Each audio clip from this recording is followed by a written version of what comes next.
RMC. Les tendances GG.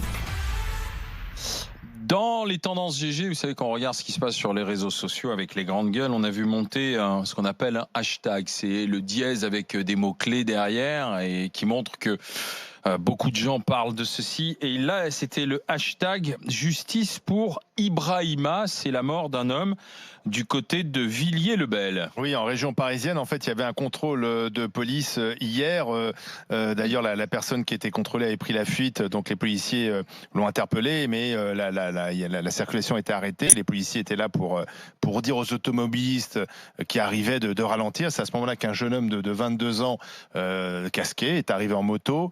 Et au lieu de s'arrêter, lorsque le policier lui a fait signe de s'arrêter, il est monté sur le trottoir, il allait vite, il a perdu le contrôle de sa moto et il est venu percuter assez violemment un poteau métallique. Voilà, il en est mort. Donc, alors depuis, sur les réseaux sociaux, ça se chauffe beaucoup autour de cette mort, en disant voilà, une fois de plus, un contrôle de police, un jeune homme qui perd la vie, et donc mobilisation sur les réseaux sociaux, appel au rassemblement sur place à Villiers-le-Bel en fin d'après-midi, et donc on peut craindre peut-être que ça tourne mal. Qu'est-ce que vous en pensez de cette histoire ? Bah écoute, que moi ça va pas m'arriver. Parce que quand un policier me dit de m'arrêter, je m'arrête, quoi. Voilà. Là, apparemment, la moto était volée. Hein. C'est la base, quoi. Tu vois, ce sera à vérifier, mais d'après ce qu'on dit, la motocross volée. Des gens qui s'émeuvent de ce décès, je veux bien l'entendre, mais à un moment donné, obtempérer quand un policier te dit de t'arrêter, c'est la base. C'est la base de la vie en société. Et c'est vrai que le nom Villiers-le-Bel, que ce genre d'affaires peut faire craindre qu'est-ce qui va se passer derrière le rassemblement ce soir. Voilà, moi je trouve que c'est encore un peu instrumentalisé la mort d'un jeune homme qui peut-être avait des choses à se reprocher. Monsieur Naskazib ?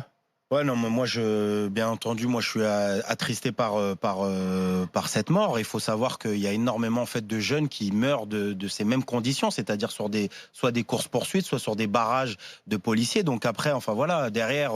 Énormément de jeunes, le terme est peut-être... Non, il y a sur les jeunes,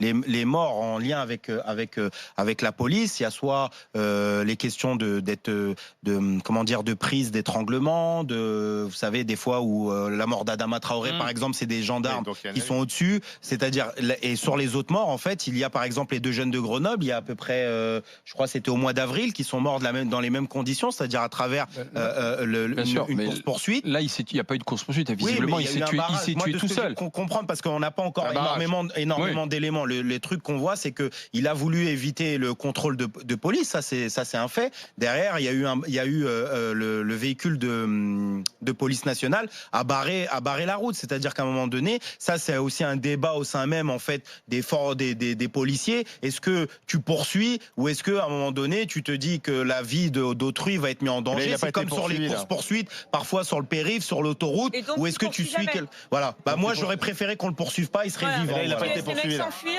Donc il prévient. Non mais là, c'est statique, Anas. En même temps, le barrage était statique là. Il n'a pas été poursuivi. Il n'a pas été poursuivi. Et puis si, c'est le rôle de la police, c'est de poursuivre ceux qu'ils ont à poursuivre. Tu peux pas dire, ah ben non, mais comme il risque sa vie, on va le laisser filer. Si tu laisses filer tout le monde, enfin, à ce moment-là, on n'a plus besoin de police, quoi. Oui, mais à un moment donné, non, mais la vraie question, c'est, enfin, est-ce que la police était en cause? Je crois pas, puisque apparemment le barrage était statique. Et enfin, je sais pas. Enfin, moi, je suis comme Didier. Quand on te dit de t'arrêter, tu t'arrêtes, quoi. Donc c'est forcément que tu avais quelque chose à te reprocher. Je trouve que cette mort est triste. Mourir à 23 ans dans des conditions comme ça, c'est dommage. C'est vraiment triste et c'est idiot en plus. Donc il aurait mieux fait de s'arrêter, même pour une moto volée. Ouais, moi, Donc c'est lui qui est fautif de sa mort. Oui, il a perdu le contrôle de son véhicule. Évidemment, il perd le contrôle de son véhicule. Il s'arrête pas quand la police lui demande de s'arrêter et il a volé une moto. Il monte sur le trottoir, il accélère. Ouais, mais après, je sais pas moi je suis admiratif de la capacité en fait des gens de calquer leur vie. Moi, si on me demande de m'arrêter, enfin je sais pas, Laurence, t'as été contrôlé combien de fois dans ta vie? Mais j'ai encore été contrôlé dans le métro là, tu vois. Non mais contrôlé par la police dans ta vie à un moment donné entre un jeune de banlieue. Derrière que la moto elle soit, enfin je sais pas, on va pas peindre la chose en disant mais non peut-être pas, etc. Enfin s'il y a des éléments qui disent que la moto etc. machin, il y a des situations aussi difficiles difficile en banlieue. C'est-à-dire que le rapport avec la police nationale est aussi compliqué en banlieue. Oui, c'est un délinquant. Donc on dit rien. Enfin, je sais pas, Olivier. Non, moi ce qui me choque, on discute, soit on dit rien du tout. Sinon, on dit il est mort, il n'avait pas qu'à. Non, mais on dit pas des choses qui sont fausses.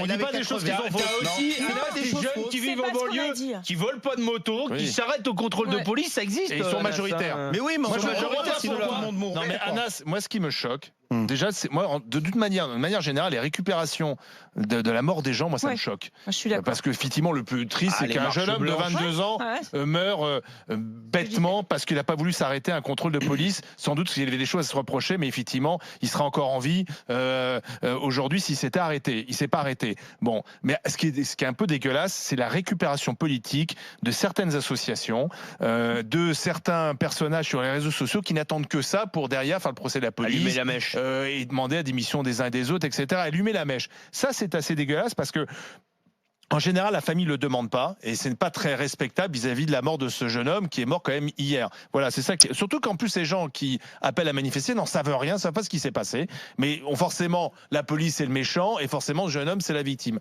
Ce que tu viens de faire un peu et c'est dommage parce que il faut être très prudent dans ce genre d'affaires. Effectivement, quand il y a des bavures, il faut les dénoncer. Faut pas être complaisant non plus. Mais quand il y a des bavures, il faut les dénoncer. Quand il y en a pas, il faut le dire. Et surtout, il faut appeler au calme. Il a du mal à. Il aime pas parler de bavure, il aime pas parler de violence policière. Enfin, à un moment donné. Oui, mais on verra. On verra pour le coup. Enfin, je sais pas. À un moment donné, il y a quand même des antécédents. C'est-à-dire qu'il faut voir que ça soit sur la mort de Steve, que ça soit sur la mort de cas comme Adama Traoré, Ziad Bouna. Oui, mais il n'y a pas de justice. Il y a jamais de justice qui est rendue. Enfin, je sais pas. Assa Traoré, par exemple, récemment a été convoqué au commissariat pour avoir donné les noms des gendarmes qui avaient contrôlé son frère le jour de sa mort. Enfin, à un moment donné, il faut regarder aussi les cabales. Elle rend pas service, cette femme. Je pense Tiens, je peux te poser une question, Olivier. Il y a combien de policiers qui sont en lien sur les morts de jeunes en banlieue qui ont été incarcérés?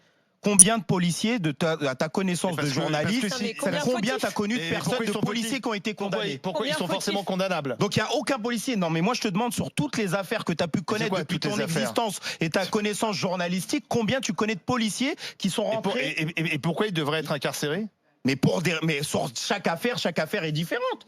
Ah oui, justement, pourquoi il devrait être incarcéré? Est-ce que tu trouves normal qu'il n'y ait aucun policier qui ne soit emmené en prison sur des faits en fait de liés de violence, enfin sur des morts, sur Adama Traoré, Ziad Bouna, etc. Mais il y a des enquêtes. Enfin, il y a énormément de, je sais pas moi. On dirait on découvre les jeunes. Il y a eu des enquêtes, il y a eu des condamnations. Et souvent il y a des non-lieux. En ce qui concerne Villiers-le-Bel, je vous lis quelques réactions que l'on a pris comme ça sur les réseaux sociaux. Ce pull, on demande constamment justice pour des délinquants. Il était en motocross volé, a refusé de se soumettre à un contrôle de police, a roulé délibérément sur le trottoir, a percuté le poteau tout seul. Il est l'unique responsable de sa mort, écrit-on.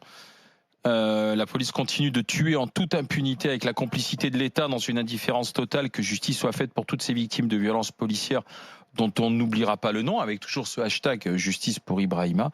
Et puis 2 versions différentes, mais les caméras de surveillance vont être exploitées et permettront de faire la lumière sur ce qui s'est passé. C'est avant tout un drame humain, il faut que la justice puisse faire la lumière en toute indépendance et sérénité. Je lisais aussi ce que disait le maire de Villiers-le-Bel, qui craint, parce qu'il y a un rassemblement qui est annoncé ce soir, et qui craint, si tu veux, que dans la foulée, de nouveau, on ait un quartier qui s'embrase, et que du coup, ce soit aussi une partie de la population qui rend service à personne, qui a à souffrir de ce qui se passe, puisque outre la mort de ce jeune, derrière, si on brûle des voitures, si on casse, c'est la collectivité qui est pénalisée aussi avec ça. Il faut respecter ce que dit la famille aussi, c'est-à-dire que c'est à la famille de décider de mener le combat tel qu'elle a envie de le mener. Après, les gens du quartier, c'est normal, qui ont pu le connaître, qui ont été au lycée, au collège ou autre. Bizarrement, c'est souvent pas des gens du quartier. Tu vois, comme moi j'ai vu sur Twitter, les gens ils habitent pas Villiers-le-Bel, mais ils sont plus excités que la famille. C'est ça qui est choquant. Après, je sais pas de qui tu parles ou quoi que ce soit. Enfin, quoi qu'il arrive, les familles, elles demandent. Enfin, je sais pas. Je parlais d'Adama Traoré. La famille d'Adama Traoré fait des marches tous les ans à Beaumont-sur-Oise. Ils viennent dans le quartier de Boenval et ils font des marches commémoratives et ça se passe très bien. C'est-à-dire qu'aussi, il faut pas non plus tout le temps calquer quartier égal à machin. Ça veut dire la PMA, ça se passe très bien. On en reparlera demain matin, Anas. On en reparlera demain matin. Le collectif, on en reparlera demain matin. On en parlera tout à l'heure. Le collectif Adama faisait partie des gens qui bloquaient le centre commercial dans le 13e arrondissement arrondissement à Paris. Donc tu dis tout Oui, se passe bien. Bon. Ça n'a rien à voir. Qu'est-ce qu'ils ont fait, le collectif Adama? Ils étaient là, ils en appelaient. Je vois pas le rapport d'ailleurs. Ils militent avec les Gilets jaunes. Ah ouais, d'accord. Donc c'est le grand fourre-tout. Oui, mais bon, parce que toi, tu veux cantonner les gens, mais on en reparlera dans le sujet.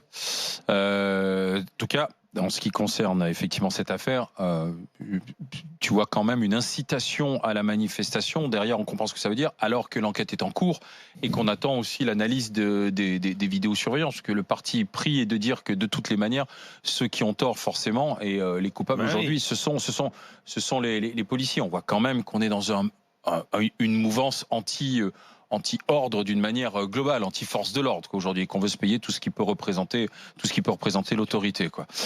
Dans un instant, on va s'intéresser à un collectif. Ce collectif s'appelle Extinction Rebellion. Alors, extinction, vous avez compris pourquoi. C'est extinction des espèces. Rébellion contre aujourd'hui le système qui fait que les espèces s'éteignent, c'est-à-dire le capitalisme, un mouvement qui est parti du Royaume-Uni, qui est parti d'Angleterre, et il s'agit de mener des actions fortes, coup de poing contre les grandes surfaces, par exemple contre les entreprises qui aujourd'hui alimentent l'exploitation de la terre, l'exploitation de l'homme et font qu'on va vers l'extinction aujourd'hui de toutes les ressources biologiques. Alors ça a commencé dans un centre commercial, place d'Italie à Paris. Les actions vont continuer là aujourd'hui pendant toute une semaine, voire même un mois si ça se passe bien. Extinction Rebellion, le nouveau mouvement anticapitaliste. Est-ce que vous les soutenez? Est-ce que vous les comprenez? Discussion à suivre avec Anas Kazib, Didier Giraud et Laurence Fournier en direct sur RMC Story. RMC jusqu'à midi. Les grandes gueules.